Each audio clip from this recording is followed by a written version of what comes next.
What's up, everybody? Welcome to episode 15. I actually had to look down there to see what episode it was.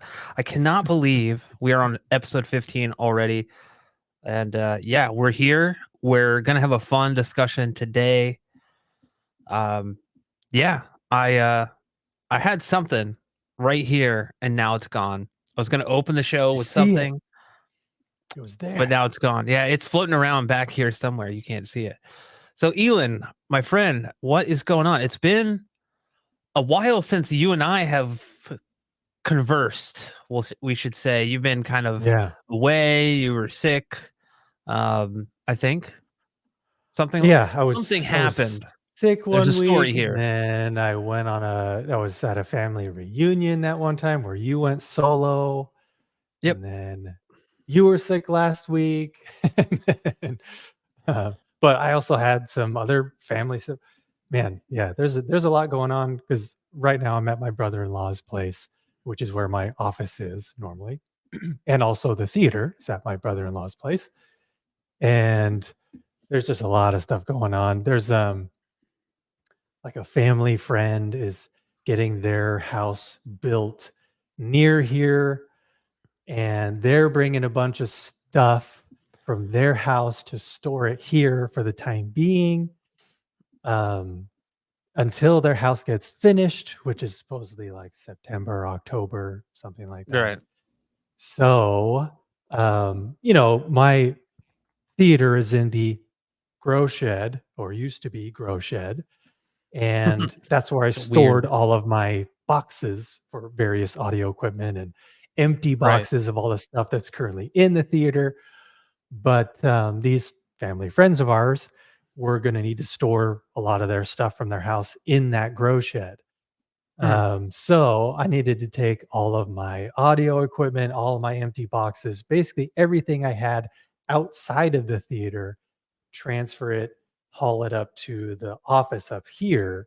So now I've got boxes everywhere surrounding me in my office. So yeah, that was an ordeal. And then also just my brother-in-law's renovating this place as it is. So I was helping out with that as well last week. So yeah, just lots of stuff unrelated to this channel that's going on because it's summertime and whatever. Yeah, I talk to some people. I talk to some people sometimes. No, I talk to people occasionally, and it's weird when you think about like what you see on our stuff, like our channel, is like a small. I think you froze, by the way. I don't know if you could still hear me. Elon might be having some technical difficulties tonight. Yeah, did you? Yeah, it went. You went away. Did I go away too? You did. Oh, I think this is a StreamYard thing, but yeah, no, we tend to like have lives outside of like our channels, which I know like surprises people. But yeah, like a lot of stuff happens outside. Like I've been doing like side projects, which is why I haven't been. I don't want to say side projects. I've been making money to support my family on this, like more and more outside of YouTube, and so that's why the content has reduced. But I hopefully will be back to, doing that. Yeah, again, I know making how that is. tutorials, which is like that's my next video. It has to be my next video, mini DSP updated tutorial. There's no ifs, ands, buts about it. I feel like I need to do that before I do anything else. Yeah. Honestly, if what's funny is before you started, you were like, hopefully my stream, my video stream will stay rock solid, and it keeps cutting out every 5. Yeah. So if you don't move at all, we'll just continue to think that you're here. Anywho, I will remain. So yeah, a lot of stuff going on. So is my audio even coming through? If anything, it's just this is going to be a short stream tonight, ladies and gentlemen. Let's just go audio only. Elon's here on the audio side. But you can But yeah, actually at basically least what I was saying was, yeah, hopefully getting back to the swing of things very soon. I feel like I keep saying that and like, yes. It's just I don't know what's happening right now, but oh, no. barely. It's kind of, if you guys are watching and don't mind posting in the comments, letting us know, um, is Elon breaking up with me? No. Is Elon is Elon like breaking up? Is his feed going is like pausing, freezing, whatever? Can you hear him when he talks? Is mine freezing? Like, we haven't been having any issues whatsoever before, but Elon's trying out a new thing tonight. So Oh, um dang it. Somebody said yeah, yes. people are saying that you are freezing, Elon. Yes. Okay. And I think a cat just knocked something down in my bathroom. Okay, they can hear you when you talk, but I'm not freezing. Okay. That is going to be fun tonight. Let's try. I'm just gonna hop off then. I'm gonna see if I can find an Ethernet cable. Sorry guys. Well, okay, yeah.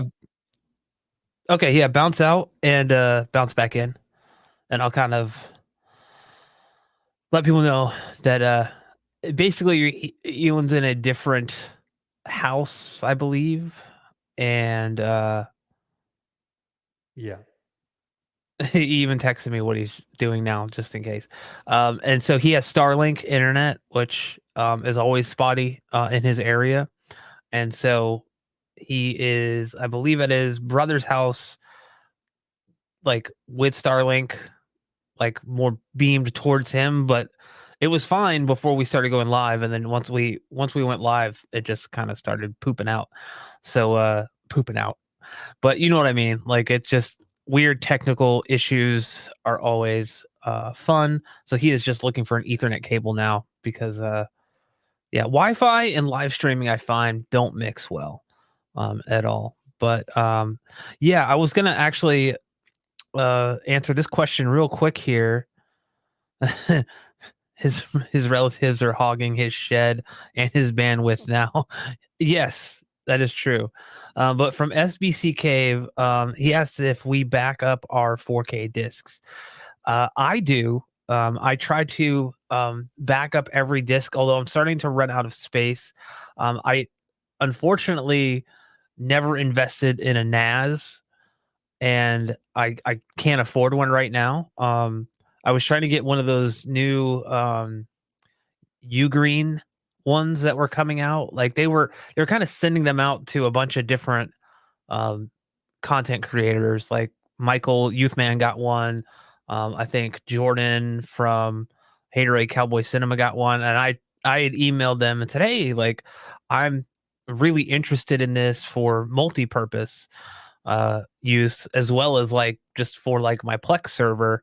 Would you guys be interested?" And like, I never heard back, so I think I missed the boat on that. But yes, I do back up my discs when typically when I get them, and I'll play them off of the hard drive unless I have an issue where like I just play it off of the um the actual Blu-ray player.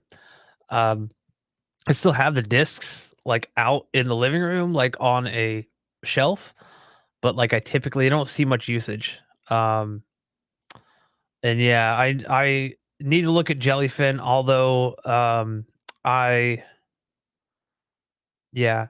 The problem with all this stuff is my time right now is limited to do all of that stuff. So yeah, I can't really just dive in the way I want to. And yeah, once I have time, I'll look at implementing that over Plex. It's just that Plex setup. We honestly, the amount of movies that we've watched lately is not is not a lot. We typically are watching Stargate Atlantis and SG1. And that's actually a good question. uh JR Hernandez. Basically he says, when you back up your discs, do you do a one-to-one rip or do you compress them?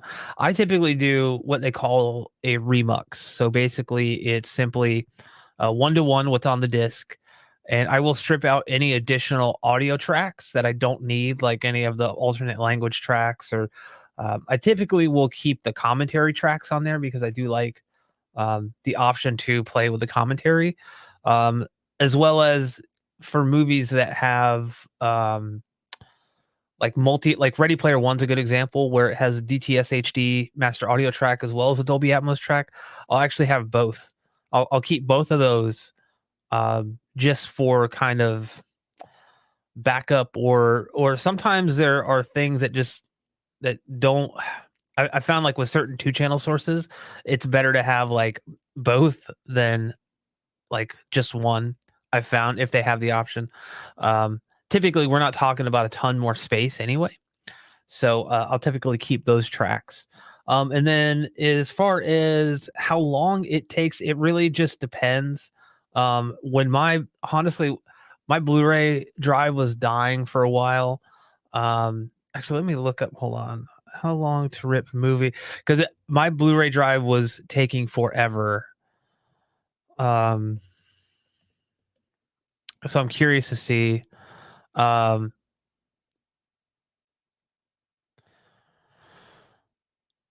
Yeah, so, it I mean, just at the top search, it says it normally takes, um, under an hour for a 60-ish gigabyte file, um, but most movies for me were taking 2 to 3 hours, and, so I would just set it, like, it would be on, like, a computer I wouldn't use, so, I would just set it up, let it do its thing, and come back, and hopefully there wasn't, like, an error halfway through the disc.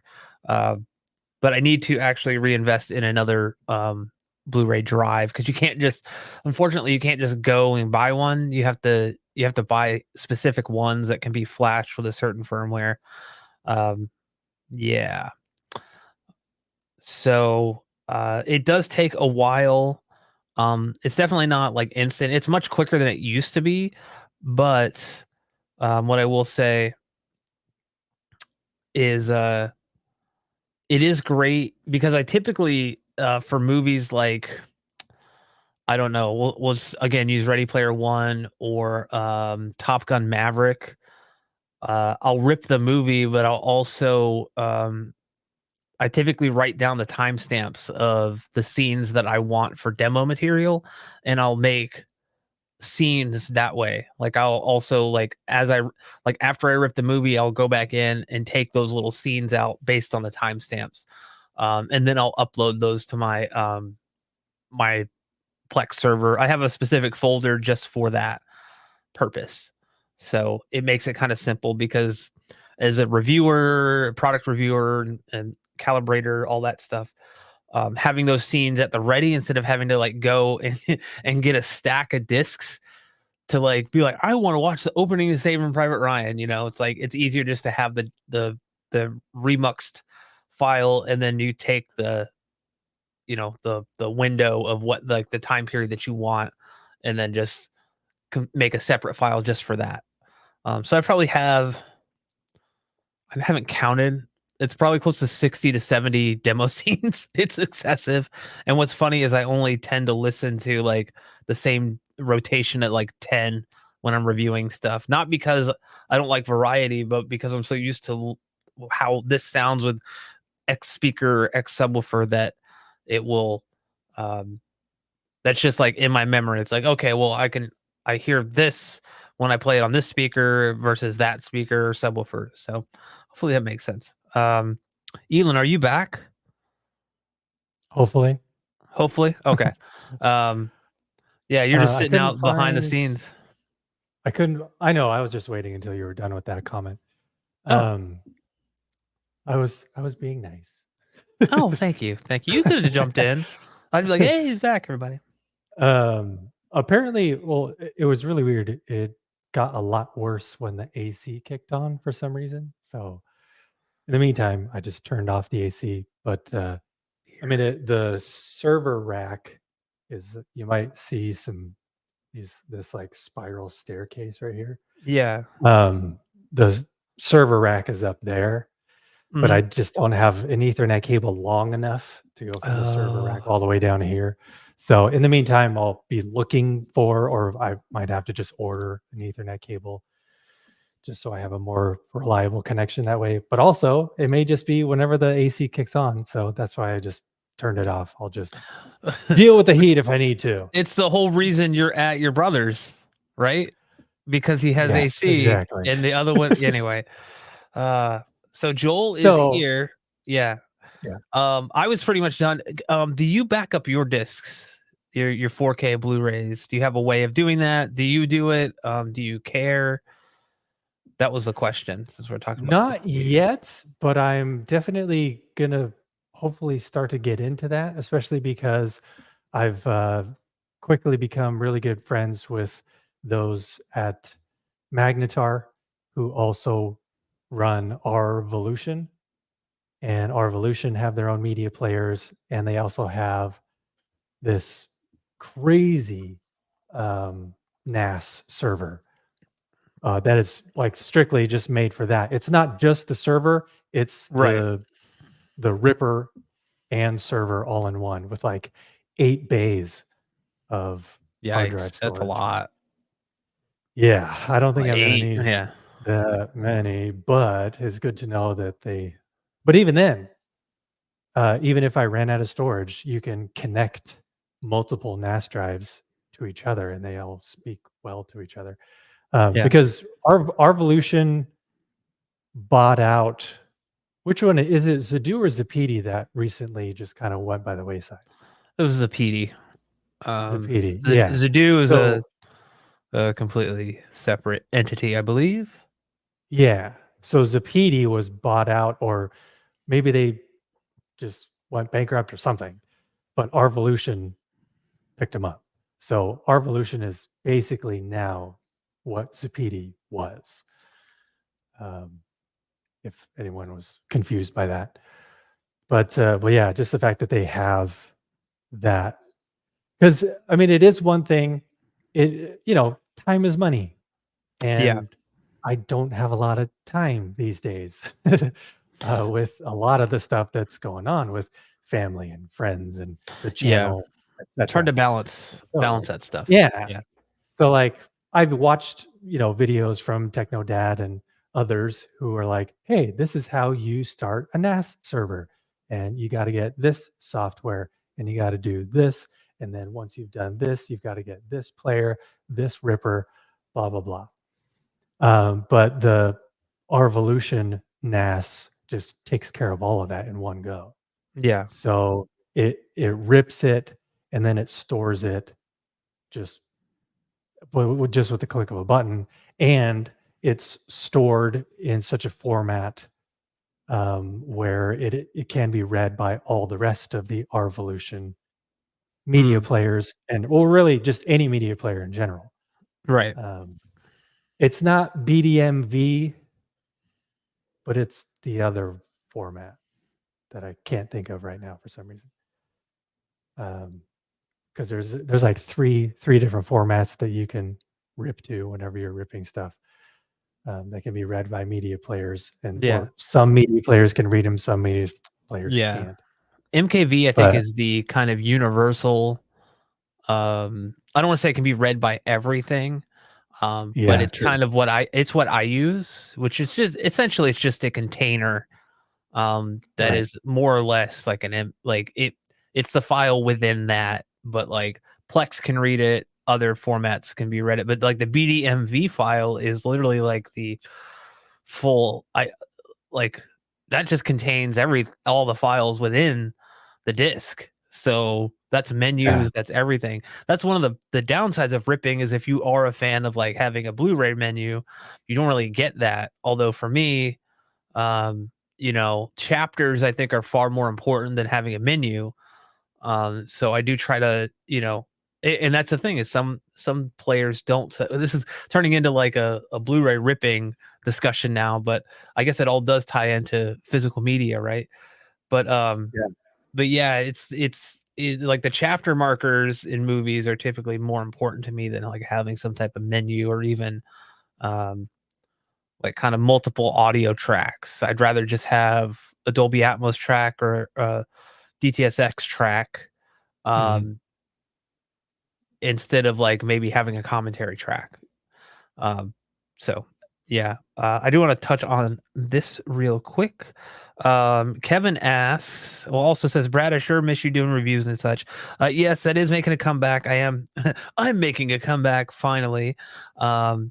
Actually, just got, I'm getting the Sofa Baton remote. They're sending me that, but I still have like the PB4000. I'm in the process of reviewing. My next video is going to be the updated mini DSP tutorial that everyone has been asking for because I promised it and it is happening. I'm doing multi EQX stuff as well. It's just like I've been so busy. Long story short, I've been working full time outside of YouTube, and that's kind of taken more time away from YouTube than I anticipated. So I'm hoping to be getting back into the swing of things fairly soon. Um, that's in addition to doing like all the side work I do for like other content creators. And then to answer your question about M Wave, I did not go this year. I did not have the time, unfortunately, to go.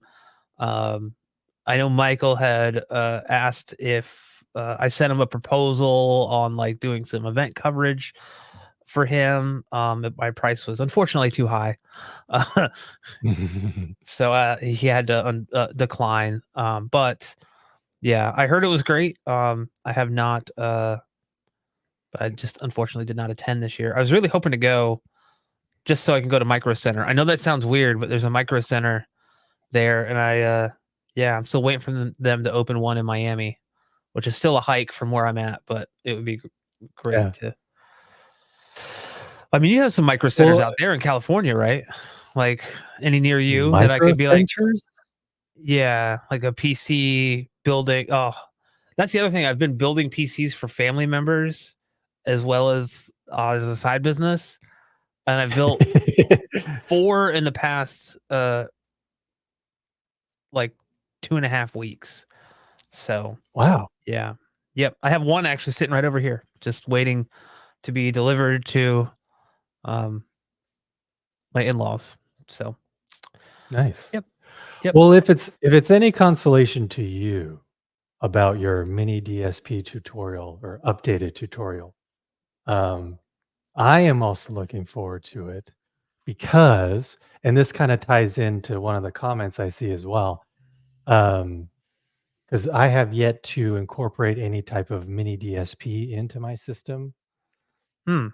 but fingers crossed that will hopefully be happening soon because I'm trying to get a hold of a JBL synthesis, uh, what is it? UDP 58 or SDP 58, something like that.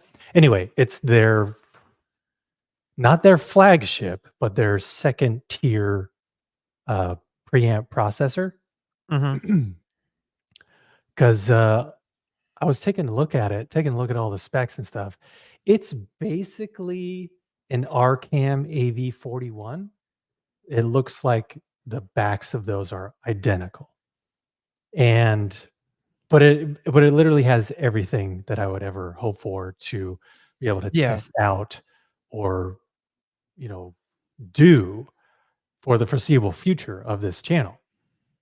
And a lot of people just kind of breeze over or don't even know about JBL having preamp processors Yeah. because it's always Denon, Marantz, Sony, Yamaha, Anthem, Arcan, whatever.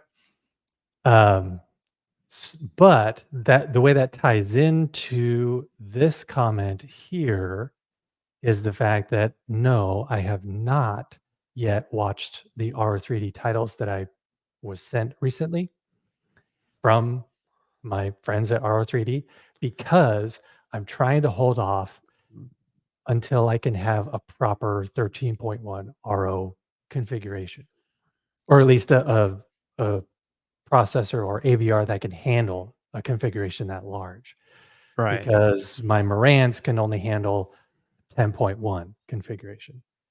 So with those Rookie new numbers. modern titles, I Yeah. know, right? Yeah.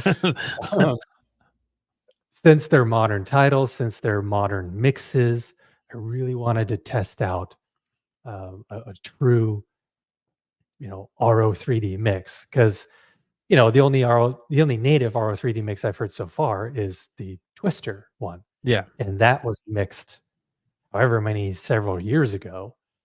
So yeah, I just really wanted to push it to its limits and get the best possible RO3D mix I could get. So I'm still holding off. I'm I may just resort to at least watching a few with my Marantz just to Yeah. see how it is. But yeah, that's why I'm kind of holding off.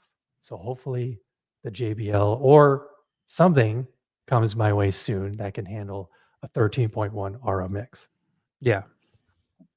Because then I will be able to hopefully report the the amazing quality of a true 13.1 RO mix. Yeah. Yeah. I have not been able to do anything relating to like how I normally experiment with things, do measurements. I haven't like brought my U mic out in like what feels like it's been over a month. It's just been too long. Like it like I don't like it, like it just like I need to get back to doing that. Like I was saying, I think before you got here, Sofa Baton is sending me one of Mhm. their remotes, which I I was honest with them and said, "Look, I've had Harmony remotes in the past and I've never liked them. Yeah. So I'm just gonna review this thing and be like, hey, this works, but if they can convert me over to having like a kind of one size fits all remote, I think that does say a lot, but I don't know. We'll see. So they're sending that out. And that's exciting. But we didn't discuss turnaround time, so I don't know Yeah. when that'll be. And hey, Joe Intel is here, so welcome, Joe. And as he asked, everyone feeling good today or what? I am on the what side or what? I was feeling good earlier. Now I'm just or what? No, I'm kidding. I'm okay. I'm tired, but I'm okay. How about you, Beelan? You Yeah. feeling good? You feeling good now? Yeah, I'm finally pretty much up to 100%. It got real rough a couple weeks ago.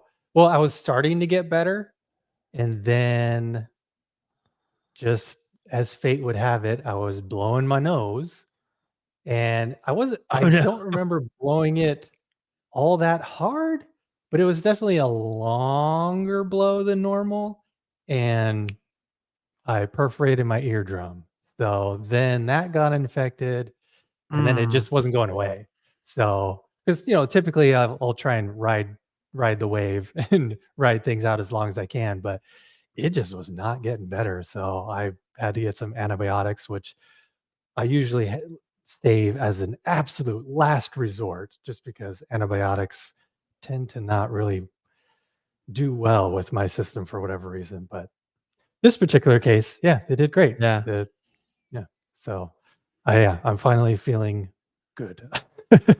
Yeah, a Hooray. lot of people, right? Like, well, I'm glad that you're feeling better. A lot of people don't know this because I never talked about it.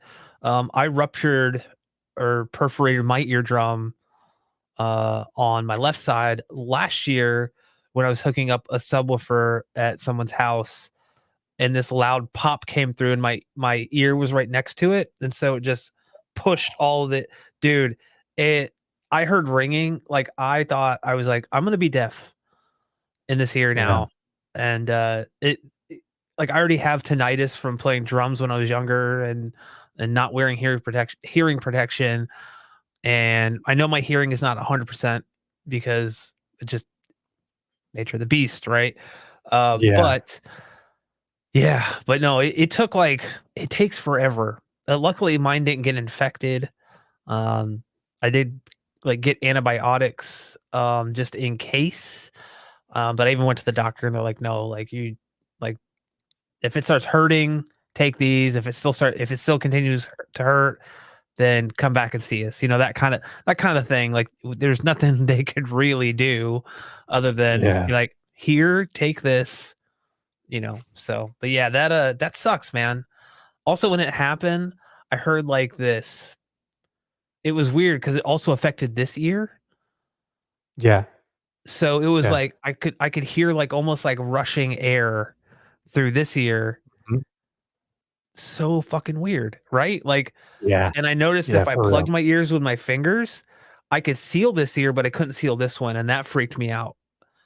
And that lasted for Mhm. like 2 days. Um, but Yeah, man. You know what was so weird though? When 'cause, it was my right ear that I yeah. perforated, and it was the weirdest thing. Like, it really kinda put things into perspective, like, with this channel and just with audio in general, because it really comes down to how your brain interprets it in the end. So, when I had this perforated eardrum, I was listening to the Smartless podcast with Jason Bateman and Will Arnett and, Isn't there another guy and Sean Hayes. from? Yeah. And, I was like, don't leave Sean Hayes out of yeah, this. Come on. sorry, Sean, if you're listening.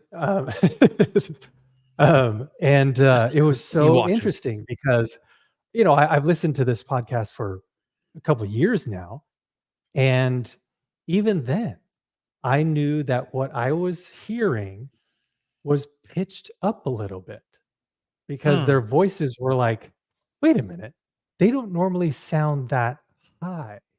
So Yeah. so yeah, just the sound waves coming through that perforated eardrum pitched up their voices just a tiny bit enough for me to notice and realize, "Oh, that sounds weird." That's that's not their natural voices, you know? Whoa.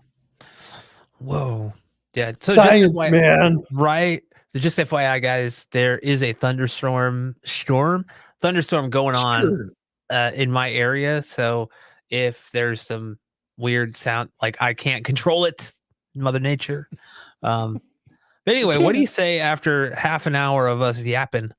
Um, that we kind of get going here. So physical media for life is what the topic tonight is called. Elon, Yeah. why don't you kind of like jump, like get on the springboard and jump off? Like tell us why we kind of decided on this. Um, Yeah. I mean, we did hit on it. It's not just physical media, I guess, but more so just uncompressed true versions of what you love. Because we already hit on it with ripping stuff to servers and whatever, and making sure that you have all the ones and the zeros bits. intact, and Yeah, the yeah, bits. all that stuff. You have all the bits flowing through your HDMI cable, and nothing is held back. So that's also kind of part of this discussion is Yeah, not just physical media, but just getting the best possible quality you can right. and And I why think it's worth just to it. piggyback off of what you're saying there, we know that like physical media, in terms of the video side, there is no uncompressed video. It's all Yeah, compressed, right? But what we're talking it's about still is, yeah, we're not adding any addition. Like when we rip a disc, my whole philosophy is I don't want to add any additional compression to what's already there. I just want a one-to-one copy of what's on the disc, both on the video and audio side. That's my goal. I don't want to add any additional stuff. So that's what we're talking about when we say uncompressed. We don't want it. We're just basically we want the bit for bit ones and zeros off of the disc. Um, Audio is already losslessly compressed or losslessly compressed most of the time on 4K Blu-rays, so that's not really an issue anymore. Um, Gone are the days of like we need linear PCM tracks on these. You know, we don't need those anymore, thankfully. Mhm.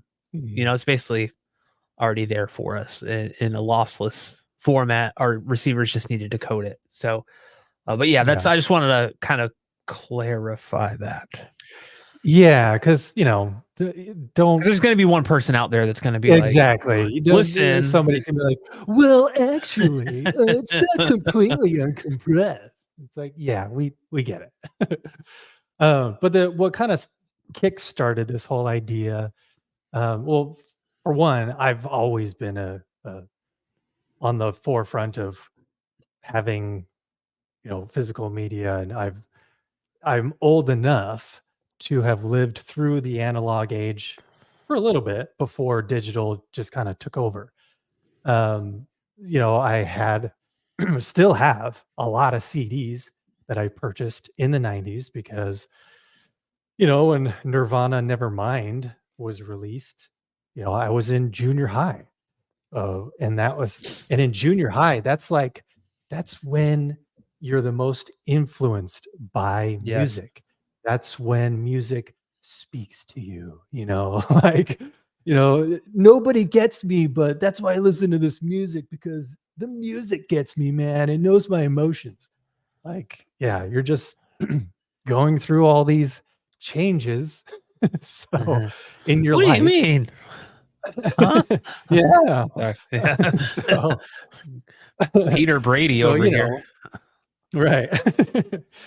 So it just makes sense that, you know, music is gonna speak to you in ways that it never had before in your life. Because usually, up until then, it's what your parents have introduced to you or have played for you. Or honestly, that's how it was back in the day. Nowadays, not so much the same because music is so well, everything, music and movies and TV shows are so readily available at the push of a button or just a tap with Yeah. iPads and TVs and streaming, whatever. So my kids are going through a completely different scenario because they're already kind of showing, an interest in particular genres of music, other than what I have played for them and tried to instill in them a love for music and movies and stuff. Yeah. So so yeah, it just everything's kinda starting to change at much earlier age than it ever did when I was a kid. Um, but yeah, just I've always loved having physical copies of things. I've loved reading the liner notes, and that's where the lyrics used to be, was on Yeah. the liner Yeah. notes in the CD case. And yeah, so that translated into, you know, buying VHS in the '80s and the '90s, Yeah. and then eventually buying DVDs, and then buying Blu-rays, and then 4K Blu-rays. So, it's always been there. I don't think it'll ever disappear because I know there are some people who once streaming became, popular and the norm, Yeah. that a bunch of people just got rid of the stuff that was taking up space. They got rid of their CDs and all their jewel cases. Yeah. I did get rid of a good portion of my jewel cases, but I still do have Uh, some of those that I really liked and yeah. really Yeah. were influential to me. But most of my CDs are currently just in one of those big, like thick binders. Yep. Yep. Um, but uh, but yeah, I'm not one of those people who decided I want to get rid of it all just because now I can have it all digital. Um, I don't know. There's just something in me that just wants to hang on to that, even though I know it's taking up space. Because in my theater, I don't even have like a proper rack to put all my 4K Blu-ray discs. Just They're have all a just bunch kind of of stacked all over the place. But that's okay. They're still out of the way. It's not like I'm having to step over them or anything. But yeah, I just love being able to sort through them, look through them, pull one out, pop it open, put the disc in, and just press play because I know I'm going to get also the best video and audio experience that way. Because even 2 nights ago, I finally got the golden ear in ceiling speakers installed. Mm, okay. And so that review is hopefully coming soon. I got a ton of like installation footage. So it's going to take me a while to put that all together and edit that. Um, but when I was testing out the speakers, I just popped in a few 4K Blu-rays because I wanted to hear the best possible audio quality coming out of those speakers. Yeah. But the same night, later on, when it was just my wife and my kids, we were watching something streaming. And again, it, every 5 minutes or so, like my brain got acclimated to the volume level or something. And I just had to increase the volume because the dialogue was like not quite as loud as I was Yeah. hoping it would be. And then I had to increase a little more 5 minutes later and a little more 5 minutes later. I don't have to do that with physical media. Yeah. It's just all there. All the Unless it's a ones and Christopher Nolan zeros. movie. Yeah. Then you have to ride the Correct. volume. Uh, Right. yeah. No, I just had this discussion with somebody the other day about streaming audio being compressed. And I'm not talking about the actual like art of, compressing into a lossy Dolby Atmos track or whatever. It's Yeah. actual like audio compression, like a plugin that will basically bring things down almost like a night mode in a way where like it'll kind of just Mhm. crush the dynamics and bring everything kind of around the same volume level. So and we were talking about Top Gun Maverick, which if you've watched it on the disc and then you watch the streaming sounds horrendous in comparison to this. It just sounds like anemic. It sounds wrong. It doesn't sound full. Um, Even when you crank it to try to match the volume level, it just sounds wrong. Whereas like the disc has like this kind of wide dynamic range. Regardless if the movie's good or not, I'm not going to comment on that. I have my own opinions about it. Um, but it was just like this stark difference. And what I've noticed with a lot of streaming is they're highly compressed, but they're also very low in volume. So you have to like, Yeah. I find myself if I'm watching Disney Plus, as a reference, I'm normally watching movies at like, let's say, minus 15 on my receiver. It goes to 0 is the max. So like if I'm at Mhm. minus 15, that's minus 15 decibels below like where I calibrate. Yeah. But on streaming, most of the time on like Disney Plus, I'm at probably a minus 7.5, minus 5 Yeah. sometimes. Just really depends on the movie. So there's like this wide range of different audio signals. And I still stand by this that like places like Disney Plus are compressing these for streaming over either a TV or a soundbar. Home theater is the last Mhm. of their, even though it's Dolby Atmos, home theater is the last of their kind of delivered format, right? It's Yeah. unfortunate, Yeah. but I just feel like that's what we're getting. And occasionally something will come along where you're like, oh, that sounds really good. And then you're like, maybe it was just me to begin with. No, it was, you go back and try to watch this other movie. Yeah, didn't, still the same, still the same. Yeah.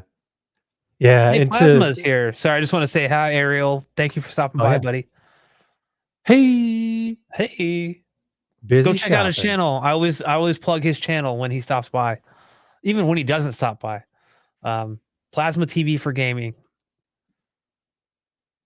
Guy That's is his channel. that's his channel. Guy is crazy.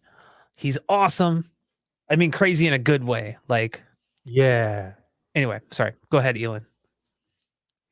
Yeah, because the what also kind of fueled me to having this discussion today was the video I put out yesterday about my first foray into super audio CD albums and DVD audio albums.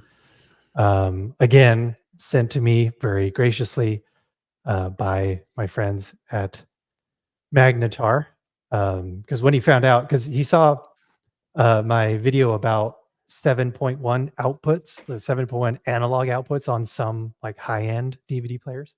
Yeah. And he's like, "Oh man, if I would have known you've never heard SACD or DVD audio, I would have sent these discs Mm. along with the Magnetar players."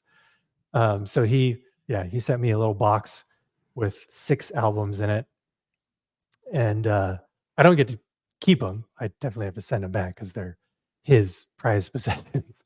So, Oh, um, yeah. I have some DVD audio discs, Oh, let me do tell you. Yes, I have 5. Go ahead. So, like, yeah, it was incredible. Um, just the uh, I mean, if you've watched the video, I don't wanna just say the same thing over and over again, but really, for those who hadn't seen it yet, it's it's a whole new experience.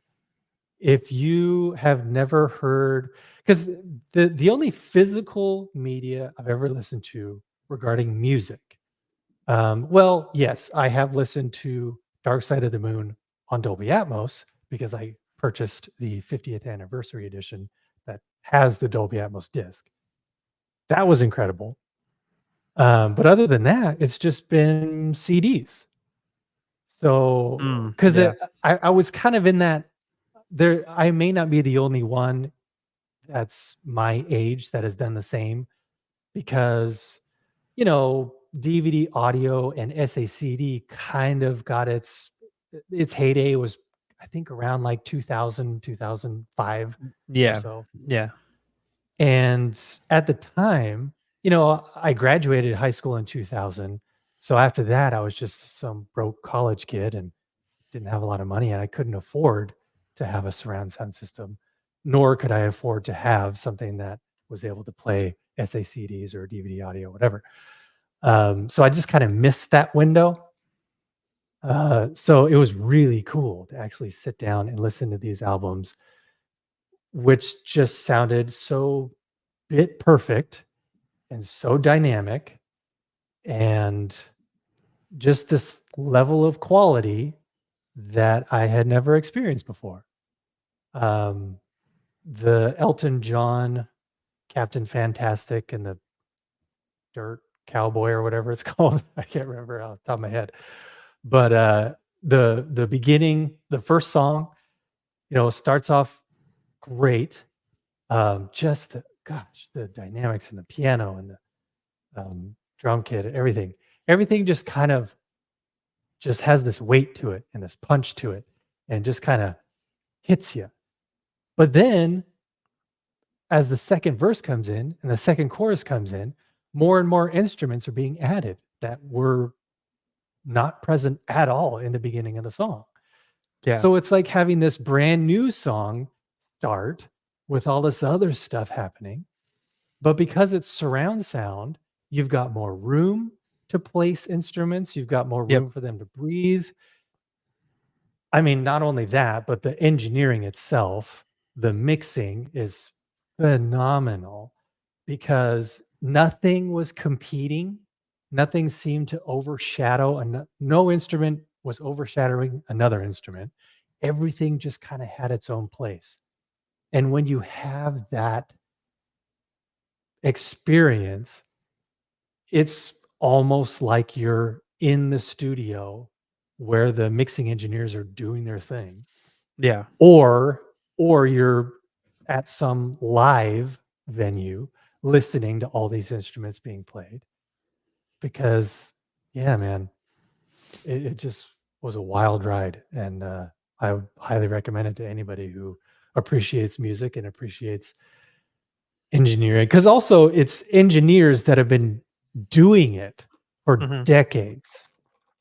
So the experience, the equipment that they use, um, the because back then, like, you really, really had to know your shit in order Yep. to Yeah. make it in the business, Yeah. because it wasn't so readily available as it is today.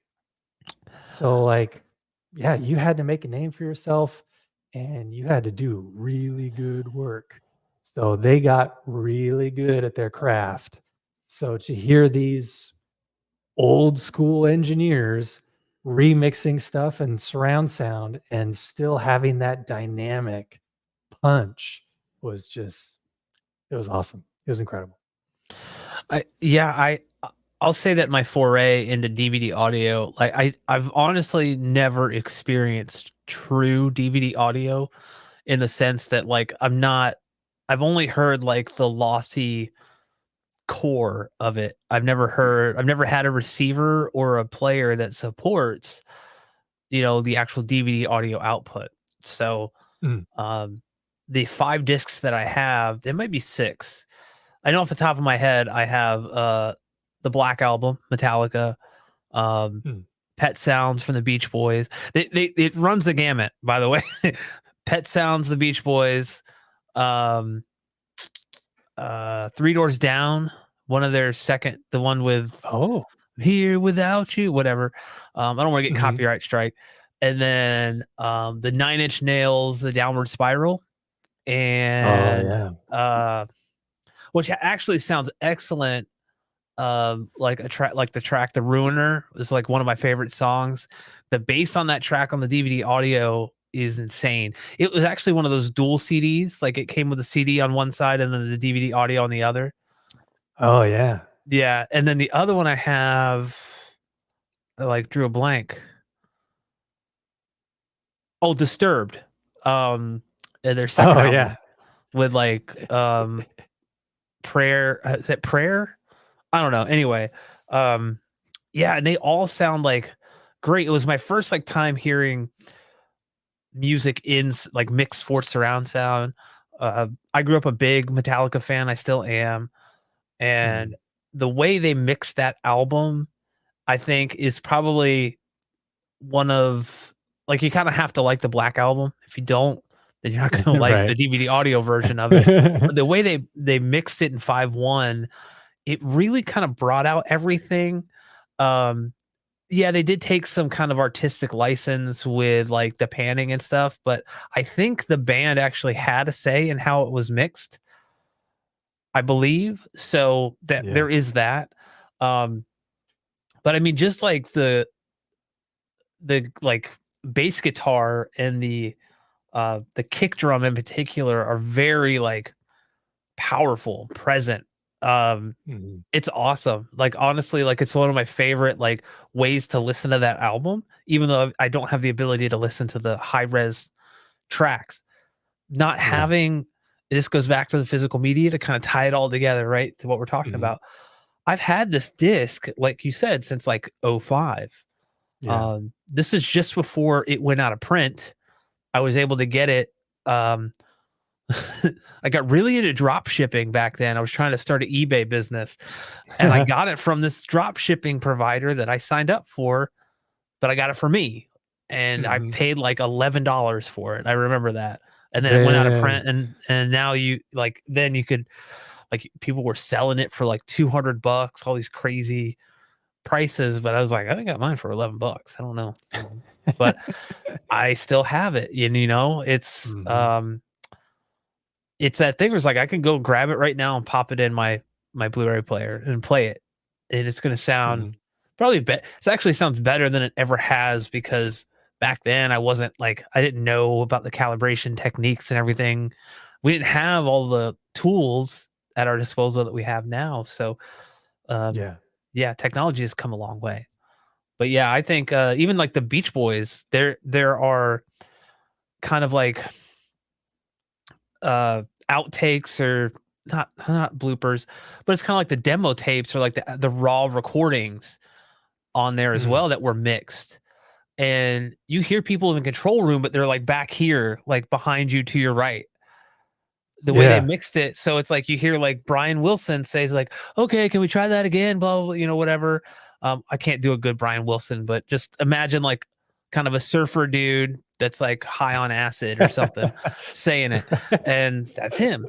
Um, but yeah, it's like the separation that you get, especially with like the Beach Boys harmonies is insane. Like that Yeah. that kind of like having that width of vocals all throughout the soundstage is like it just kind of brings everything out and you're surrounded by this. Like it invokes like this emotion that you typically don't get with just like a straight stereo track, in my opinion. Mhm. And which is why I still like that's also one of my favorite DVD audio albums. And again, I've never heard the high res. So I don't know. Right. Yeah, But I dude. wonder how it would compare to Dolby, like the Dolby Atmos. Because I do know I think Pet Sounds has been remixed for Dolby Atmos. Yeah, yeah. I still have yet to do any compare well, actually, yeah, there's a comment that Willie talked about. How would you compare SACD and DVD audio to 5.1 Blu-ray audio? Or we can also throw in Dolby Atmos audio. Yeah. My old ears aren't really up to saying which, if any, I think is better. I think But the yeah, that's a great question, Willie. I mean, yeah. I I'm have an not opinion. exactly sure I have an because opinion I on it haven't. because I don't know.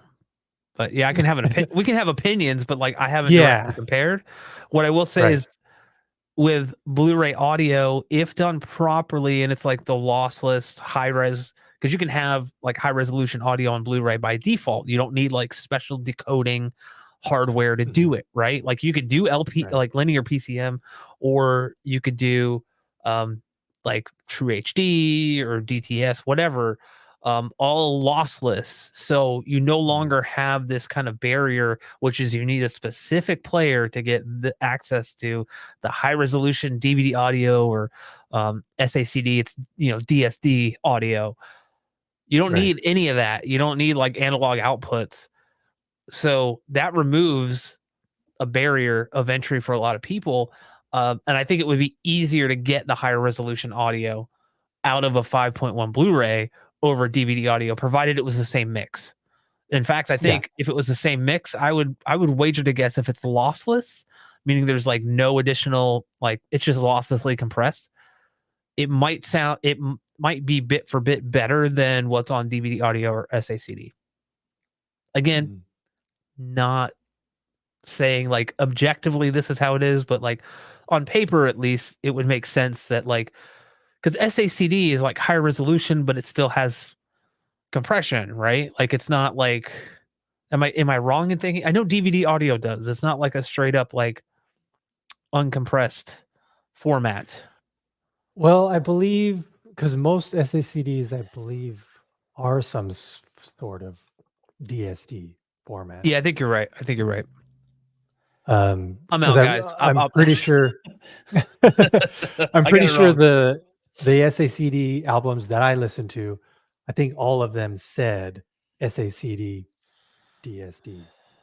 Um, so yeah, that should in theory be like a complete bit for bit perfect reproduction of, I guess, the masters Yeah. to some degree. Um, yeah, I guess the only time I have yet to test this out, I may test this out, but I don't know. I got a lot of stuff coming up. I don't know if I'll have time. But the Magnetar UDP 900 that I still am in possession of, I will have to send that back because it is their flagship and it is very expensive. But someone asked me, "Have you listened to those same SACD albums and DVD audio albums through the Magnetar's analog 7.1 outputs?" Because they mentioned it's probably going to be even better because they were, the HDMI cable was being fed into my Marantz SR7015, but the Magnetar player itself has a superior ESS Saber DAC inside. So that's also a factor between SACD, DVD audio, and 5.1 Blu-ray audio discs or albums. It just depends on how good your DAC is. Um, so I imagine it might be even better coming out of the analog outputs of the Magnetar UDP 900. But even then, just going out of the HDMI cable was a whole new experience for me. So maybe there'd be like a 5 or 10%, maybe 20% max improvement in sound quality if I came out of the analog outputs. But yeah, I mean, that's even the guys at Magnetar told me when they were about to send the UDP 900 to me, they're like, we understand it is so niche for any. Uh-oh. It's Elon has broken up. Man, we've been doing so good for so long. Did I lose you? There you go back. You're back. You're back now. You said it's so niche, and then we didn't hear anything after that. Okay. Just the fact that people spending over 3 grand on a premium 4K Blu-ray player, it's a very small percentage of people who are actually going to do that, who actually care, because it's not just about movie watching. It is about being able to play SACDs and DVD audios to their fullest potential through the analog audio outputs. So yeah, they understand that. So they're not trying to appeal to the masses with that particular one, because that's why they have Yeah. less expensive players as well. Yeah. I do want to touch on something that I think I maybe briefly talked about in a previous live stream. But when Best Buy was like, we're stopping all physical media sales of movies, people were like, it was like the the people came out in droves on all the articles. Physical media is dead. This is all dead, and we're seeing now that's not necessarily the case, Right. right? To me, that was always clickbait bullshit. That was just it's a hot topic right now. You saw a lot of YouTubers doing videos on how the death of Blu-ray and the death of physical media is upon us and blah blah blah. I didn't do any of that. I was just like, really guys, like it was just because it was a hot topic. But like it, it's currently not going anywhere. Just honestly, Best Buy has sucked for the past, I don't know, 10 years or so. Um, And no offense to anyone who worked there. Sorry, Van Gool. I'm not saying like I actually worked there for 3 months and it was an awful, awful experience. I Mm. don't actually know if it was 3 months. I worked there Anyway, for a couple years. it's Yeah. it was there's like a treehouse mentality that you have to kind of abide by, and it's almost like there's hazing ritual. No, I'm just kidding. There's none of that. Kidding. Don't sue me, Best Buy. But no, like you could still get physical media. Is it like scarce now? I mean, honestly, I haven't outside of like getting one of those $5 or $10 reward zone things. I never bought a movie from Best Buy unless Yeah. it was like on a deep discount. Didn't see the reason. I'm like, I'll just order it on Amazon or I'll go to Walmart. Which I mean, I don't like buying stuff at Walmart, so it's just I don't like going to Walmart. Yeah. That's really the issue. Right. I try to avoid people, is what I'm saying. Um, but you could still get all these discs on Amazon through other various sources. Shout Factory, you can get stuff directly through them. They actually do a great job of like I've always been a huge fan of Shout Factories like remastering processes. Mm. Um, they're kind of up there to me with like Criterion in the way that they treat these older films because you're going to Yeah. get like kind of an unmolested version of these movies. You're not Yeah. going to get some James Cameron piece of garbage AI remat. Like I sent you that video about like how AIs can ruin movies now. And my Yeah. wife and I actually we watched Aliens a couple nights ago Yeah. and the 4K Blu-ray has there's so much like weirdness in that like remaster, which I'll be honest, I don't think they rescanned anything. I think it's the Uh, Blu-ray remaster that's been like AI upscaled and It's basically using Mm, the same technology Peter Jackson used for Get Back, the Beatles yeah. documentary, and Right. they kind of it's not as egregious as like how that looks. Like the Get Back documentary needs to be like redone completely. Peter Jackson's out of his mind. If people think that looks good, I'm sorry, it doesn't. Yeah. And I'll die on that hill. It looks like garbage, and not like good garbage. Like I'm not. It doesn't look like 16 millimeter from like the 60s or 70s. It looks like someone who Yeah. took it and tried to make it look modern by adding Right. all these filters and like someone just went too Photoshop crazy with it, and it doesn't look Right. good.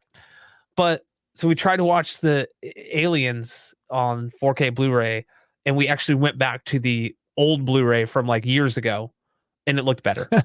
There was more Yeah. detail in the Blu-ray than this scrubbed like I mean, it's not as bad as True Yeah. Lies. True Lies is even worse.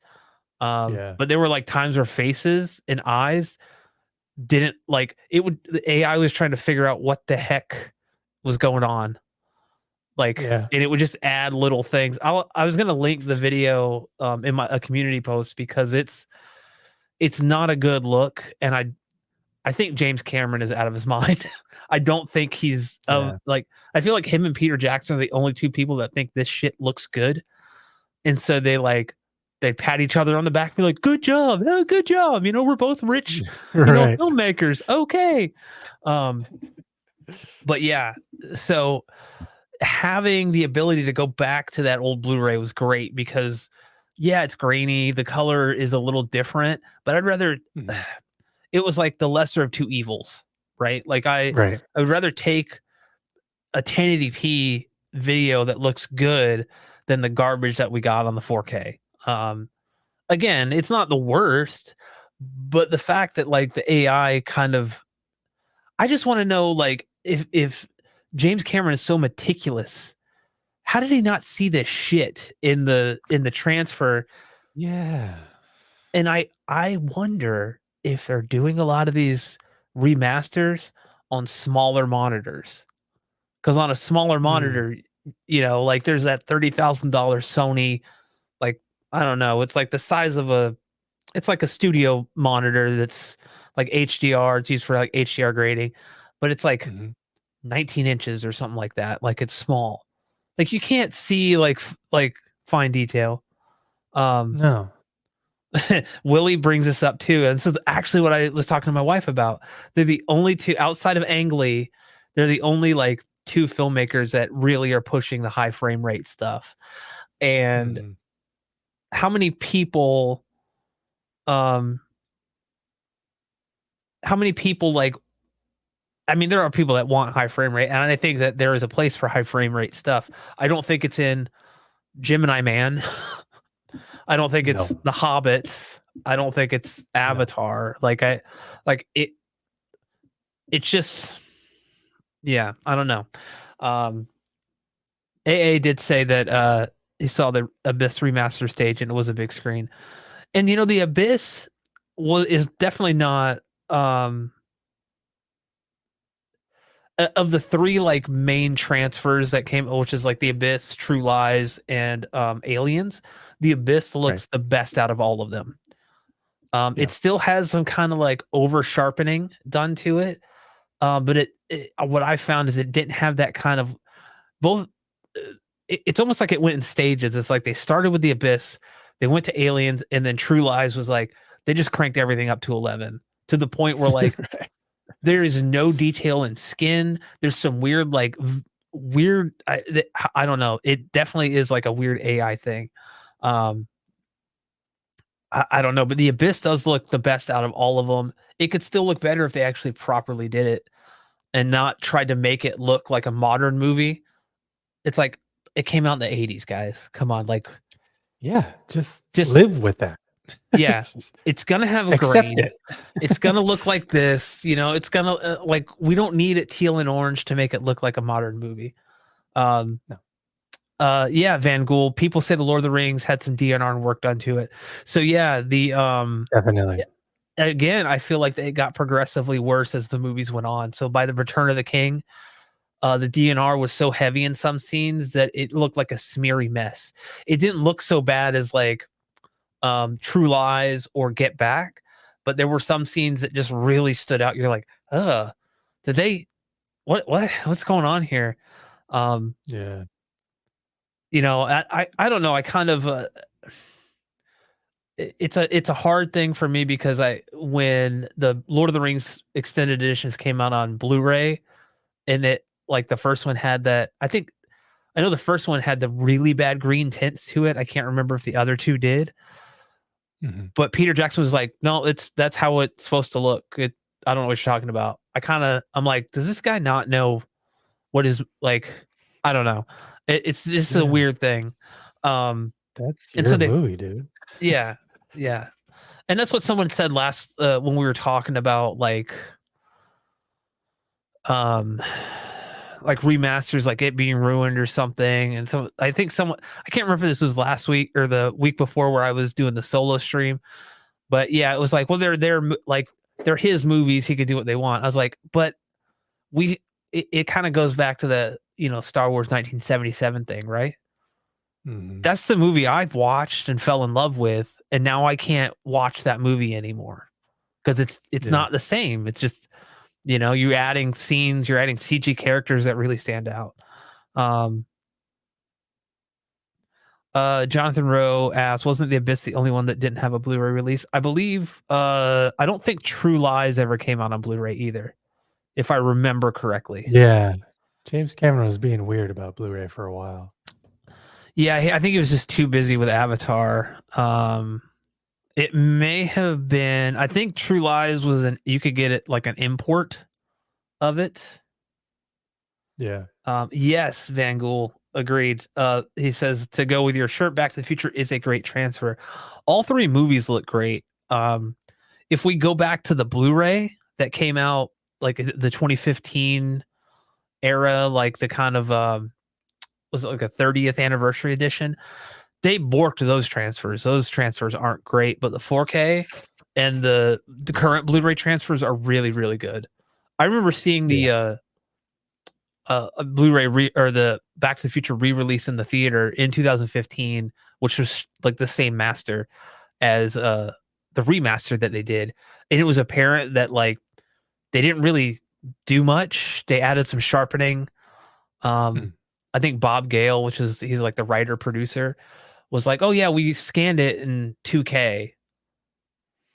Well, everybody else is scanning stuff at 4K, Why? and you scan it at 2K. Yeah. So yeah, they went back and redid it. But yeah, the transfer looks amazing. I mean, I look at all these movies from like the 80s that have like Sony does a really good job. Um, I always go Yeah, back they to the do. Ghostbusters movies, which Mhm. have grain, but they look amazing. They're not like they're not like overly sharpened or digitally sharp. Like they are like naturalistic. Wow. Naturally sharp, but the way they scanned it. But Yeah. there's grain, there's no noise removal or anything. I mean, both Ghostbusters 1 and 2 look amazing. Um, Real Genius is another one that looks great. Weird Science. These are grainy movies with like this. Come on, they're from the 80s. Like they're not gonna look brand new. They shouldn't. Um, Mhm. but yeah, we kind of got off topic there. Uh, Yeah. you know, I mean, you know, just as long as you capture the era that they were made in, then I'm fine with that. I mean, yeah, sure, I would still like the time and money put in to scanning the negatives yeah, in a new 4K scan, sure. So that or way I know 8K that if you can afford it's it. Yeah, native. Yeah, that way I know it's native and I'm not getting just some cash grab upscaled version. yeah, But yeah, keep it keep it in the era that it was made. yeah.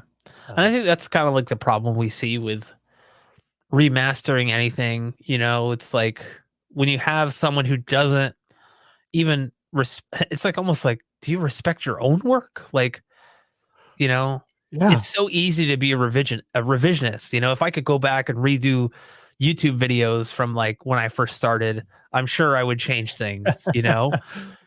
Oh, yeah. But like I kind of like just let it be. Like just I don't need to touch Yeah. it. Like, that's I was starting out. I don't like how I was on camera, or like I don't like how I lit this, or how if I could go back and change it, you know, eh, no. I just you need that kind of o origin story, right, to get to where you are, and Yeah, it's like, true. I don't think that, like yeah, it's a weird time, you know? It's like, yeah, like, AI is great for some things, but I think they need to stay out of the remastering business, you know? There's a cat trying to get into the room right now. I hear him, like, scratching. Um But yeah, to actually talk about like physical media a bit more, kind of switch gears a little bit. Um, I'm a big gamer. It's in Mhm. my name. I don't know if you guys know. Um, so like home theater gamer. It's not Brad Gamer. Home theater gamer. Right. It came from my love of home theater and gaming.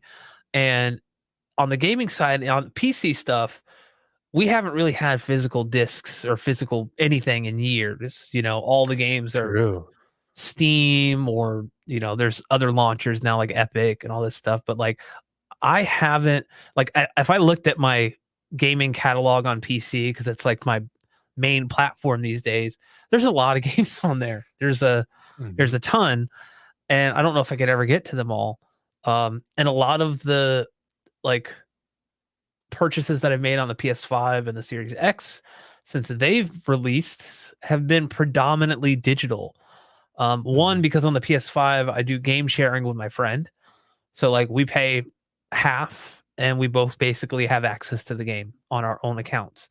On the Xbox, I just decided I don't want like a bunch of discs, but I'm typically waiting for a sale. I'm not paying full price. I'm not paying $70 for the same thing that I could go and get a disc. Mhm. But I've still kind of converted to mostly digital there. And I think the difference is with like a movie that I know I'm gonna watch over and over again. Typically, a lot of games, it's kind of like I rarely replay games, which is weird because you think about it, they're more expensive and you go through them once and you're done. But it's like they're typically longer experiences. I say typically, so it's like 8, 10 hours, 12 hours, sometimes higher, more, um, Yeah. you know, more lengthy. But I think like I don't like I think with Steam and everything, that kind of became the de facto standard going forward. Like once it kind of really gained traction, because Steam has been around forever. Mhm. When's the last time, outside of some weird use cases, right, where you see a disc in a PC? Because like I was saying earlier, I've built 4 PCs in the past 2.5 weeks. None of them have disk drives. None of them. Right. Most cases don't even have a place for a disk drive anymore Right. internally. You're going to be using an external drive, and you're not going to be buying games, recent games, to install with that. It's all just downloaded. So there is at some point some kind of like this acceptance of like this is how it's going to be for PC games.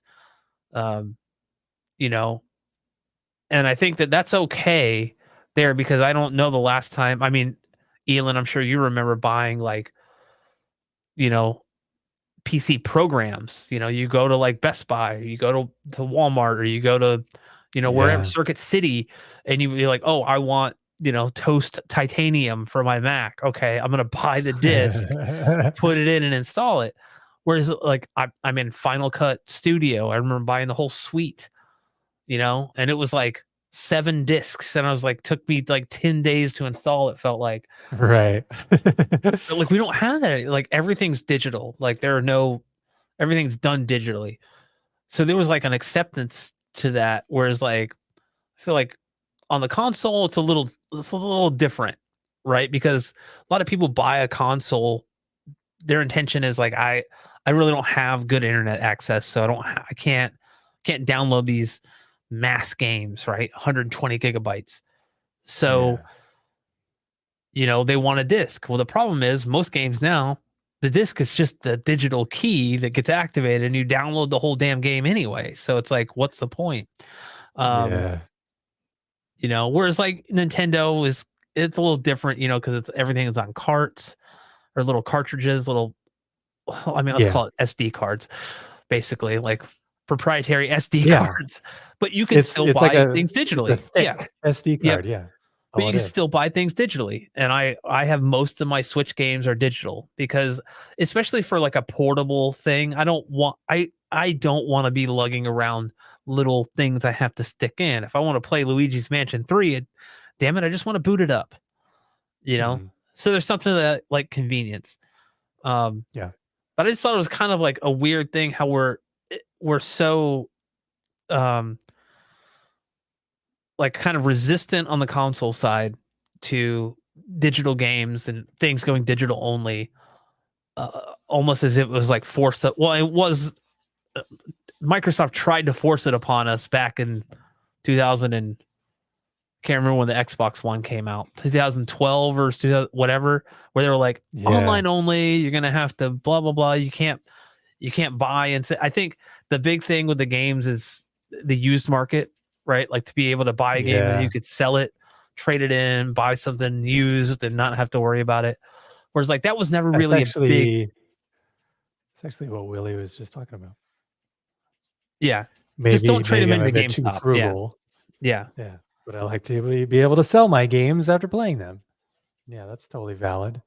And because that's really it is kind of a bygone era, unfortunately, Yeah. because, back in the day, it was a lot easier to, uh, just loan or just share games when they are Yeah. on, Yeah. you know, N64 cartridge. You just, "Oh, I wanna play that," so you just share it with your friend and they play it and then they give it back, whatever. Yeah. Um, and even now with the Nintendo Switch games that we have, because we have a regular Switch that plugs into the little The console dock. hub Yeah. The that dock. can play it on the TV. But we also have a Switch Lite, which can't go into the Yeah. dock. And there were definitely times where my girls wanted to play something on the Switch Lite, but we had the digital version on the main Switch, and it just wouldn't play on the Switch Lite because, like, it didn't have permission or some sort of screwy thing where it's like, "No, this game is only tied to this particular Switch, and you can't play it on the Switch Lite." So, that's why we still usually opt for the physical copies of Switch games, because then all you have to do is take it out and plop it in the other one, and boom, you can play it. Yeah. So there is merit to doing that, if just for sharing purposes. Right. Um, so I get But if it, you, but yeah, if you don't like, so where was it? Willie basically, I highlighted the wrong one. Sorry. I will get to that other one too, Van Gool. But Willie says I'm on PS5, still insists on buying physical copies. Maybe I need to get with the 21st century. But I think that there is something to still buying physical copies, especially if you're the primary console person. Like I mentioned earlier, I do game sharing with my friend. So there basically buying one digital copy allows him to download it on his console and me to download it on mine, and we could play together if it's like a co-op game. We could play separate, single player games. And we typically split the cost. So a $70 game is now $35. Typically no sales tax on digital purchases on the PlayStation Store, at least in Florida. Same with, Steam, Epic, what have you on the PC side. Um, and what I'll say about that too is, if you have multiple consoles throughout your home, like I have a friend who has that. It's excessive, I know, but he's got like he's got like a 4,000 square foot house or whatever. He's got four PS5, five PS5s, five Series X's. Like I, basically he buys everything digitally there, so like he can go from console to console and not have to have physical copies for each one, right? He doesn't have to insert a disc. All of his saves are done in the cloud, so like he just goes to one, Mm. make sure he's logged into that same account, and everything's synced. Same with like Steam. Like I built my in-laws a computer. I wanted to benchmark some games, so I installed Windows, created my own like account, like logged in or whatever, downloaded Steam, logged in with my account, and installed, a few games on there just to test. Because Mhm. I was curious, like I was like, hey, I want to benchmark this before I give it to you guys to make sure there's no issues. And I was able to do that because all of my games are tied to my Steam account. And once I verified that, hey, it was me on this PC, I could download anything I want, all my saves transferred over instantly. Like, I mean, I have something like 600 Steam games. It's ridiculous. You know, Wow. honestly, over half of them I've never even installed or played, but I have them. I'm rich. No. Um, Humble Bundle, guys, Humble Bundle. Had that for a year before I realized I've never played these games and I canceled it. Um, but yeah, Van Gool, to talk about what you were saying, like I just I want to say rebuilt. I did a video about switching out to a Silverstone HTPC case. Since then, I've actually um, sold my original motherboard to my in-laws, upgraded that motherboard because it was basically like I sold them a bunch of like old components and I was able to get a new one. And then I ended up going with, two drives, like two like NVMe drives, one for games. And I never had any disk drives in it, but um yeah, it was like such a much more seamless process than it used to be, like people like I remember installing Windows back in the day and like it just being like an all day affair, whereas now it's like probably takes Yeah. 10 minutes to install Windows and longer to do the Windows updates. You know, uh, Right. you're like, just want to. Oh wait, let me make sure I got my chipset drivers, if you're doing a new system or whatever. But Mhm. yeah, and what I will say though is unfortunately, I have probably 3 more launchers other than Steam, Origin, and Epic. There's too many. It's like, come on, Ubisoft. I don't need a launcher. Oh, EA. Oh, EA needs its. Oh, GOG needs his. Oh, okay. Now BattleNet. It's like all of this stuff. Yeah. It's like literally just. And then when you open like the Xbox app, this is a deep cut here for the PC gamers out there. When you open the Xbox app, it wants to open up Ubisoft Connect and EA Play because it connects to those services too. And it's like, you really got to open 3 launchers just for your single one Xbox on Microsoft. Stupid. Um, but yeah, Well, I yeah, and agree. Microsoft just announced that they're gonna launch a new Series X digital only version. Yep. Dickless. Sorry. Dickless here shut So off the that's containment grid. Sorry, I had to quote Ghostbusters. I had to throw that in there.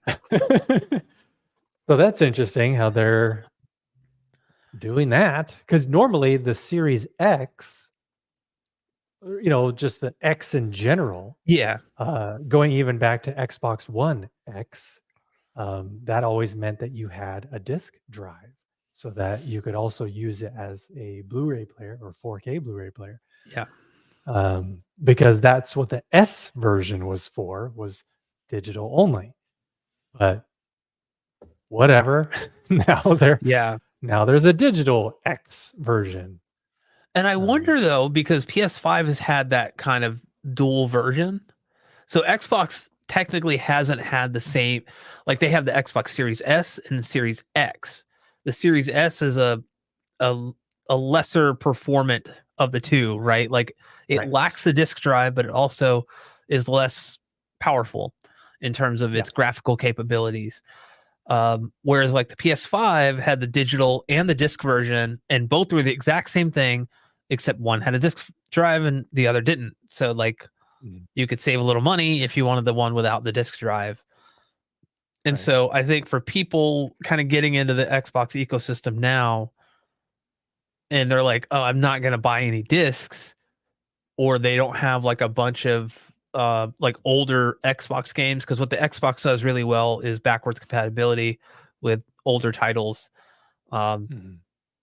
like I like being able to play my Xbox One games or my Xbox games on the Series X. You know, Right. sometimes they have updates to them where they like actually render in 4K and stuff and at 60 frames per second and things like that.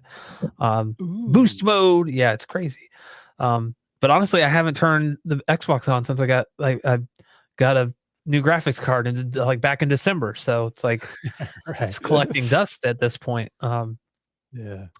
But yeah, I think I don't know. I do see it like I do see games going like 100% digital at some point. I think we will get out of the realm of physical disc sales for that or physical sales. And like Van Gool said, games are different. We're downloading the full game. We're not download. I can't even talk right now. We're not downloading a compressed version of this game, right? We're downloading the full Yeah. game. We're not missing Yes. really anything other than having a physical copy. We're getting the same game.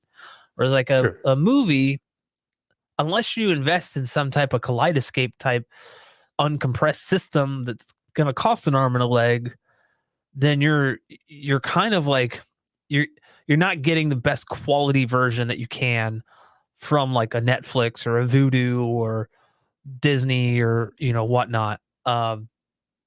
So I did see a comment earlier that said something about Apple TV being the best or Apple TV Plus, and I'll agree with that. When I we Yeah. recently started rewatching Severance, um, Yeah. which this will be my third time watching that.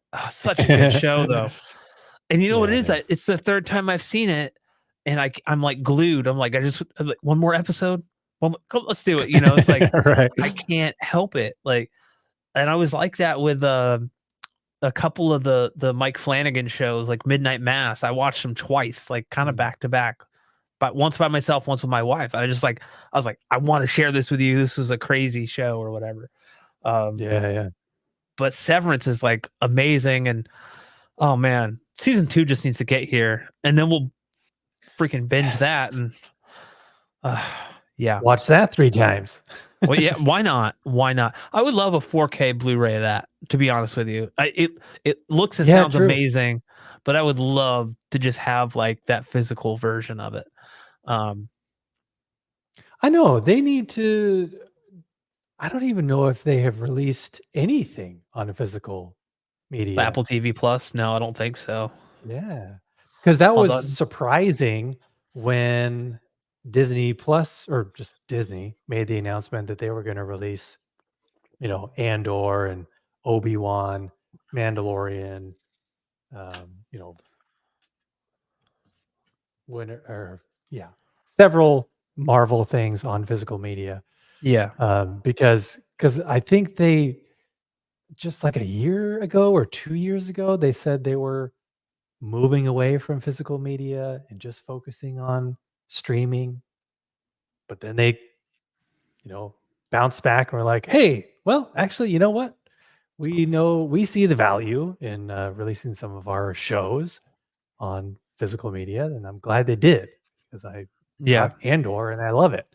So, yeah, I wish Apple TV would do that because Severance for sure, I would love to own on 4K Blu-ray. I mean, it would be amazing. I mean, it already looks and sounds great. I think it would just It look does, and sound better. Look and sound but, better.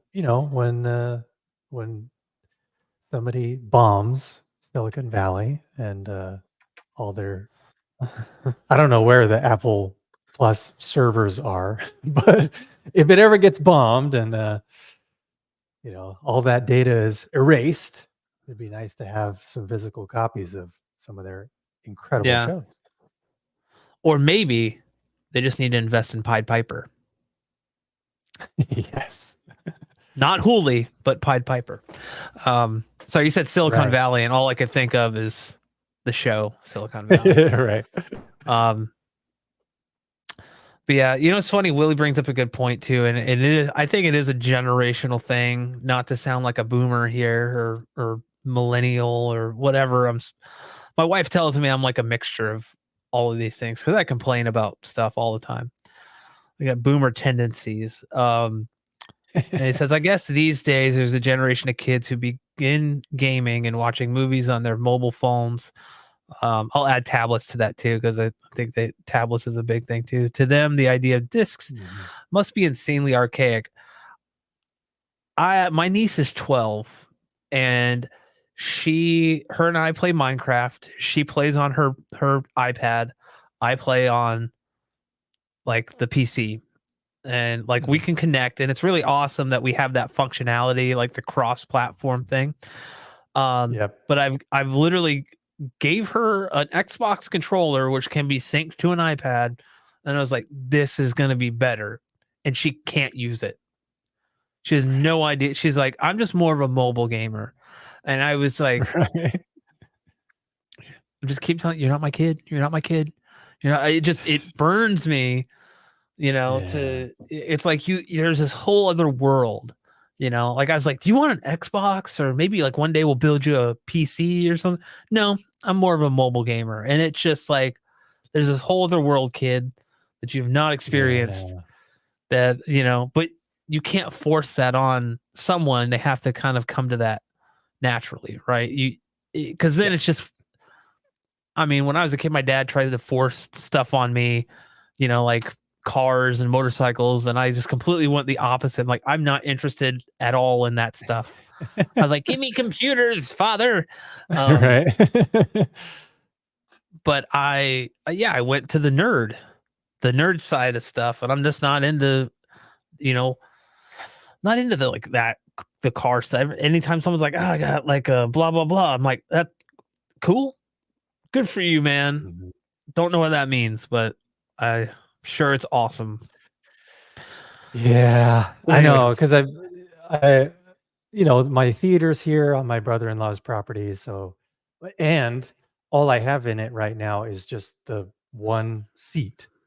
So, even if we decided to make the trek over here and watch a movie in a proper theater, um, like, that's usually not the case because there's just a lot of steps involved and convenience is a factor.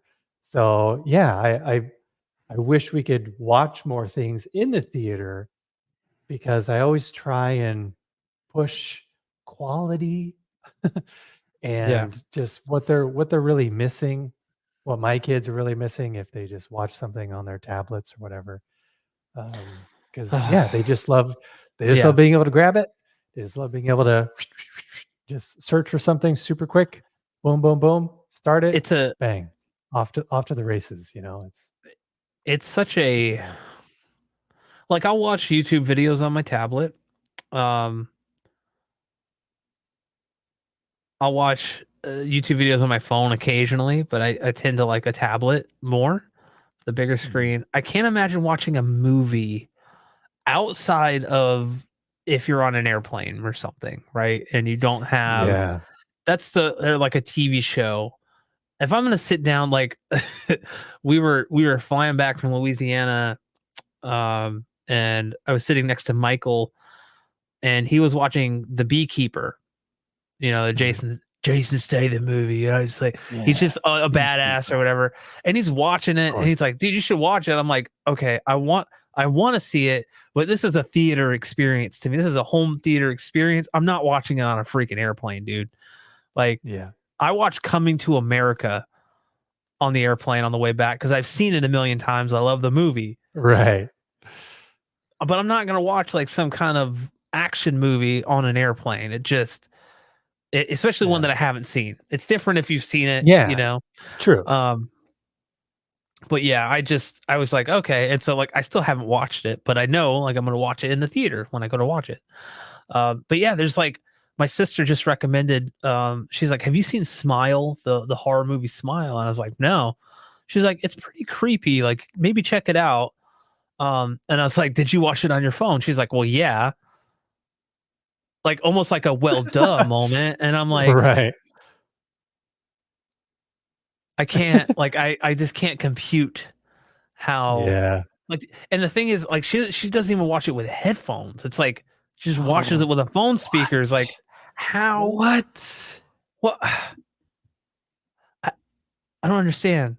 But, yeah, it's like, man, the just the immersion is not there. I know, like, horror movies are like, it's like they beg to be watched in a home theater, right? Like, you Mhm. want turn the lights off, grab some popcorn, turn the volume up, you know, have a good time. If it's a good movie, you're gonna be like, "Oh my god, that was so cool." If it's a bad movie, Yeah. you'll be like, "Well, that fucking sucked." Right. I'm glad I didn't go to the theater to see that one, you know? Yeah. Um, but yeah, But yeah, with horror movies, sound design is absolutely key. it's So critical. Yeah, to be surrounded by that creepy sound design is a must. it's a must. It is. Let's see. Yeah. Willie says that it's probably an extremely biased opinion, but most of the games I see people playing on their phones look like absolute garbage. In parentheses, to me! Exclamation point. Yeah, I don't play mobile games really ever. I don't know the last mobile game that I played, to be honest with you. My wife plays some mobile games, but like, Mhm. yeah, I think I never even played like Pokemon Go or anything like that. I don't know. I'm like, Yeah, I'd rather just go play a game on a PC or a console than stick like, my face in front of my phone and like play that way. I'm like, I'm yeah, not gonna do that. So, I'm sure there's like use cases where it makes sense. Like if you're, if you can't, like I know some people like have like a commute like on a train to work, like there, there. sure. I would never like demean anybody for that. It's like you get your entertainment where you can, but like you said, Mhm. Willie, a lot of these games are really freaking bad. It's not just Yeah. they look bad; they're designed to get you to spend money Oh, by yeah. buying packs of this or like Roblox. My niece is still big into Roblox, and it's like the amount of money that you could just dump into this is insane, and you don't have really anything to show for it. Right. Like it's just clout. It's like, oh, look at this cool skin I bought. Right. What are you talking about? That's insane. You spent $20 on that Mhm. just to give I know yourself a mohawk? just the other day, my daughter was like, "Hey, I wanna get some Robux," which is the currency in Roblox, if you're unfamiliar, if you're not a parent. But or just yeah, if you're don't know Roblox at all, Robux is the currency, and yeah, she's like, I wanna get some Robux so I can add some skins and add this and add these outfits to my character and hairstyles and whatever." And she's like, "Yeah, so, can I get, like, $5 worth?" Which is, I think, like, 400 Robux, I think. And I was like, "Well, you always keep telling me that you wanna save up for this or that. So are you sure you wanna spend $5 on Robux instead of just saving your money?" She's like, "Yeah." Yeah, I So want it. she in the end, she gave me $5, and I was like, "Okay." It's just, it's I just don't understand. I'll tell you what it is. If we're getting down to the nitty gritty, Elon, it's instant gratification. That feeling of instant gratification. If I spend the 400 Robux now, I can get this, and I'll feel good for a day, and then I'll wish that I saved. Yeah. You know, yeah, there. Yeah. Yeah, I mean, microtransactions and transactional things in games are a big thing. That's something that we don't thankfully have with movies. Um, Right. it's like, hey, you want to see the end? Give us 4.99 or something. That'd be so awful. It really Anybody would. remember? Anybody remember DivX? Not the format, but the actual, or not the codec, but the format that they tried to launch, where it was like DVDs in like an envelope, and once you opened it and like it was like subjected to air, it would start to degrade, and after 3 days you could no longer play the disc. Right. I do remember Um, those. oh, this is a good question actually. Russell D asks, "Do you feel the same way when buying apps too?" Um, it depends, honestly. I said, oh, I can't even talk. Honestly, most of my apps that I've ever purchased are productivity apps or creativity Mhm. apps. So like Procreate is one of Yes. them. Um, Yeah. with the App Store, things kind of can transfer between Mac OS and iPad. So like iOS. But yeah, like Procreate is one of them. I think I purchased the mobile version of Cubase. Um, Mhm. but I don't think I've ever actually the only game I think I've ever bought on the App Store, and you can't even get it anymore, is Infinity Blade, which was like kind Oh. of a showcase back in the day of like, holy shit, this is on a phone, like you couldn't believe Right. like what you were seeing. Um, but yeah, it just really depends. Like, um, and I think if an app is like 99 cents, I I don't mind throwing away 99 cents on trying something out. Also, most app stores have a pretty decent like refund policy. So like if you buy something and it doesn't work or doesn't work how you want, you can typically get a refund. I used to do that all the time on Android because the thing I always hated was like the Android app just did not have when I was into it years and years ago. Um, Mhm. the Android stuff just never had like a great camera app to me, and I was always on the lookout for like a good like third party camera app. Um, and so I would buy these things and they just wouldn't work, and I would just refund them because I'm like, this is garbage. And then I eventually went back to iPhone. Um, but yeah, I think I've bought like Filmic Pro, which is like a for recording Yeah. video.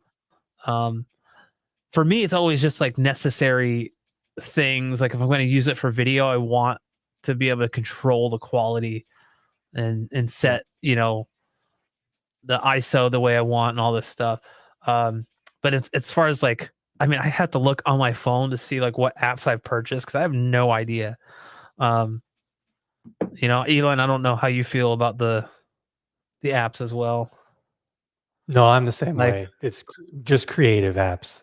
Apps that help my workflow, apps that help me, do tasks. Those are the ones that I feel have enough value to them, or I'm actually going to spend some money on them.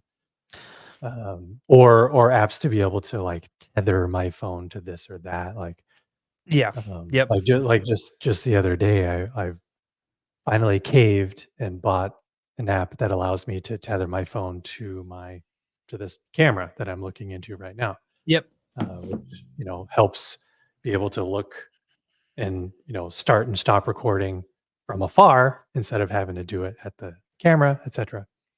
So yeah, stuff that can help me with this channel or just with being creative and doing creative things. But yeah, as far as games, mobile games, yeah, I'm in the same boat. yeah. I think I I bought Minecraft. I think it was like $5. Yeah, I was like, okay, yeah, like I'm that's not about gonna it. go. But yeah, like we said, it's more about like productivity than anything. Mhm. I think I bought Luma Fusion on the iPad, which is like a mobile video editor. You Yeah. know, this is before I had like a laptop, so it was like, okay, I could use this. But like you said, Mhm. everything that I've purchased, like on my phone or on my iPad, has been to facilitate whatever I'm doing for the channel or it's some type of creative thing. And what's funny is my wife recently got into drawing, like she started drawing, and she was like, "Oh, I'm gonna buy Procreate." I was like, "Wait a minute, don't buy it. Like I have it, and like I was like, you're on my family plan." And so I was like, go to like your downloads or whatever, or like your purchases, and it should show up. And sure enough, it did. She was gonna pay like 20 or $30 for it. I was like, and that's kind of one of the great things about, I don't think it's just Apple, but I think like in general, it's like I bought that app years ago, like 2017, and she just now Yeah. downloaded it. I mean, we're talking about, you know, 7 years ago. She can download it. I bought it once, you Yep. know? It's like people that have purchased like on the Mac at least, like Final Cut way back in the day, like you have Final Cut 10 for $300, they can download Final Cut 10 now for nothing. Like it's free, you know? Mhm. So yeah, I think it's just for me, I don't buy apps. Like I Yeah. just unless it's something I need, and that's it. And even if it's a game that I have downloaded, for free, and because it's free, they're pounding me with microtransactions. I always do. I just do whatever I can to avoid them. Yeah. Um, yeah, just every single thing that pops up. Hey, did you want to try this adventure? Hey, did you want to try this side quest? Hey, did you want to try this or that? Did you want to buy some more gold so you can have more hints at this crossword puzzle? I mean, like I just always X out of them. I'm like, nope, sorry, Nope. don't need your help. I'm just playing this to play this when I just need some downtime or something, or just need to turn Yeah. my brain off. Yep. That's really the only types of games that I download anyway. And I try to forego subscription services whenever possible, because then I just forget about them. And Yeah. I was like, oh man, Uber One came out again. I haven't used Uber in forever. You know, Right. it's crazy. Yeah. It's crazy. Well, Elon, do you have any or coming up on our 2 hour point here? Do you have any closing thoughts for our live I stream? do have to kind of go along with this because I know, you know, majority of people that actually watch my channel don't see this live stream. So What? tomorrow, I know, shocking. Tomorrow I will have kind of a sister video kind of talking about physical media. Not exactly about like just physical media, but a certain thing that I noticed about physical media that maybe a lot of you haven't noticed. So be on the lookout for that tomorrow. And yeah, I got a lot of stuff headed my way. So hopefully I can somehow fit it all in because it's summertime. We've got another family vacation coming up, pretty big one in July. You coming to Florida, And right? other stuff. Yeah, Yeah. we're Hey. gonna crash. I'm gonna crash at your place, and Hey, man. My cats will love the it. family will be at the hotel. They could sleep in the theater room. Yeah, Yeah. gonna Like, soil myself in your Valencia chairs. oh, this just got weird. Whoa. You're not invited to my birthday party anymore. Um, well, yeah, I'll be working on the mini DSP updated tutorial. It's finally after it feels so long that I said I was gonna work on this, and I'm finally hopefully getting back to stuff. I am planning on going to Audio Advice Live with Gene Della Sala. So if any of you guys are going to be making it to that, he is basically hiring me as his videographer slash editor for that. I'm going to try to make my own content while I'm there, but yeah, I think we're planning to do about 10 to 12 videos there. Nice. So When yeah, is that? that is the end of July, I believe. End of July, early Nice. August. And that is in Raleigh, North Carolina.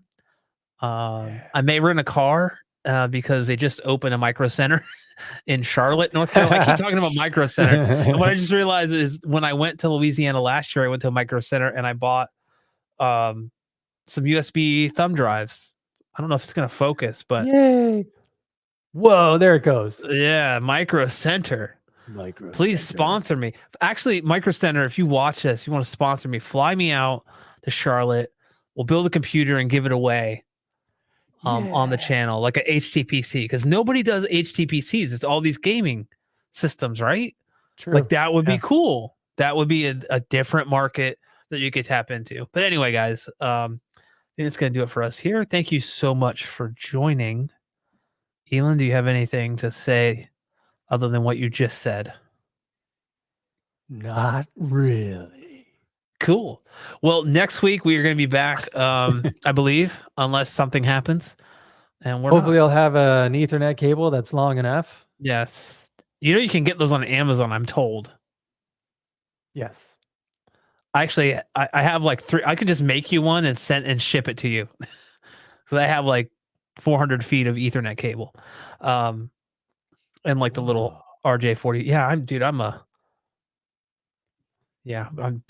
I'm the network engineer. I'm kidding. Anyway, guys, thank you so much for joining us and asking your questions. We'll be back next week with another topic.